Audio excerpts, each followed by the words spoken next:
travers d'abord les réalisations qui ont été faites autour des 4 programmes qui nous ont été confiés par le chef de l'État, mais aussi et surtout sur les perspectives 2023. Nous sortons satisfaits de ce forum et à peine sortis de ce forum, nous avons plongé dans la journée du Bessub Setal pour la 10e édition qui est consacrée à la commune de Louga. Je note avec beaucoup de satisfaction la participation de toutes les autorités, d'abord l'autorité administrative, à travers M. le gouverneur, que je félicite pour son implication personnelle, Madame le préfet et l'ensemble des autorités déconcentrées pour le travail admirable qui a été fait dans la préparation pour cette journée.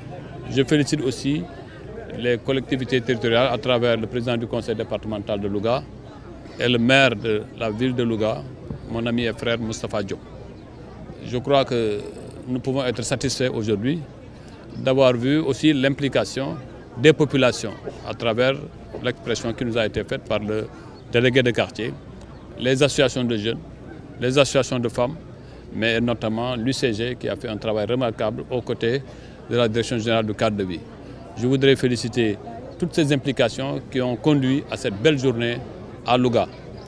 Bien entendu, vous avez vu qu'aujourd'hui, Louga, ville propre, Louga, zéro déchet, comme le souhaite le président de la République du Sénégal, zéro déchet, est en marche.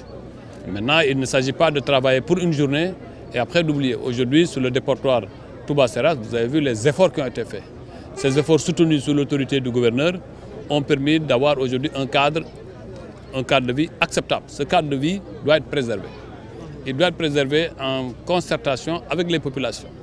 Il reste simplement que nous ne pourrons pas tolérer que ces cadres de vie aussi libérés, que ces terres, ces espaces libérés soient utilisés à d'autres fins autres que celles de l'intérêt général. Je crois que sur cela, le gouverneur va y veiller et avec lui, nous allons apporter notre appui pour que ces terrains libérés soient utilisés à bonne fin. Et maintenant, vous avez vu aussi dans le cadre de vie, le ministère s'est engagé sur le boulevard Abdou Diouf en relation avec la commune de Louga et de redémarrer les travaux sans délai pour offrir cette belle place aux populations de Louga, mais aussi aux populations du Sénégal.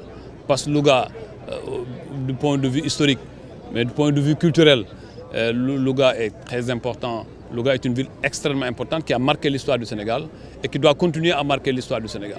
Et je note toute ma satisfaction et mon engagement à être aux côtés des populations de Louga, à être aux côtés du maire de Louga, à être aux côtés du président du conseil départemental de Louga pour que les transformations structurelles du cadre de vie souhaitées par le chef de l'État soient de jour en jour mieux visibles et ensuite pour que nous tous nous soyons. Et je suis convaincu aussi avec l'implication des écoles.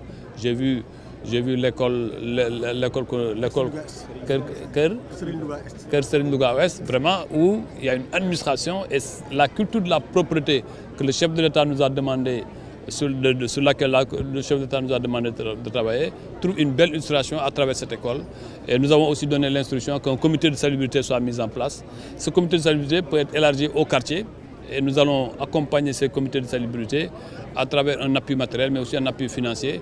L'essentiel simplement que ça soit un cadre attractif qui puisse être un cadre de convergence de toutes les populations pour un cadre concerté dans la prise en charge de notre cadre de vie. Le cadre de vie est devenu une priorité. Et nous ne pouvons pas, et maintenant, le grand chantier du désencombrement sera aussi engagé, que ce soit à Dakar, mais aussi dans les grandes villes comme Louga. Il n'est plus acceptable que la voie publique soit occupée de manière anarchique et que l'autorité regarde impuissante ce qui se passe dans ce pays. Et le chef de l'État nous a donné toutes les instructions pour qu'à Dakar, mais aussi dans toutes les capitales régionales et départementales, que nous travaillions à ce que la voie publique soit libérée. Parce que c'est quand même le droit au travail ne peut pas enfreindre le droit à un cadre de vie sain.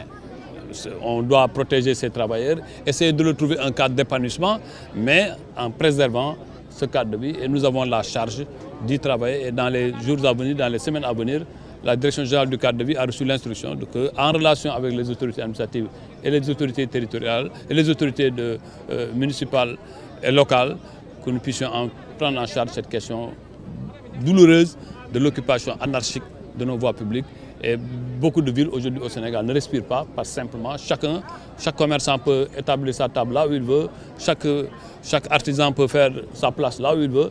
Il faut quand même que tout cela soit normé mais de manière concertée. Le chef de l'État nous a donné simplement l'instruction de trouver des solutions avant que des mesures ne soient prises.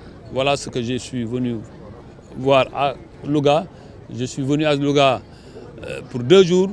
Je dois dire toute ma satisfaction de ce que j'ai vécu à Louga. La 10e édition du Bessub Setal a été une des meilleures éditions en termes d'organisation, en termes de mobilisation des autorités administratives, en termes aussi de mobilisation des populations.